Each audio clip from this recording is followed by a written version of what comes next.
জুলাই 2020 আমফানে যখন দুর্দশা অবস্থা, কিছু মানুষ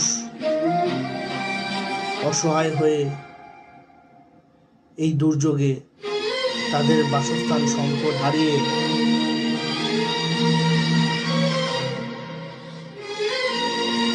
তাদের সব কিছুকে হারিয়ে যখন তারা নিরাশ হয়ে পড়ে, ঠিক তখনই মানবাধিকার কমিশন 70 জন কমিটির সদস্যরা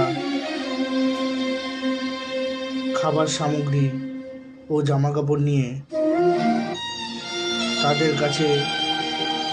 ছুটে যায় এবং সুন্দরবনের পার্শ্ববর্তী কিছু বিস্তীর্ণ অঞ্চলগুলিতে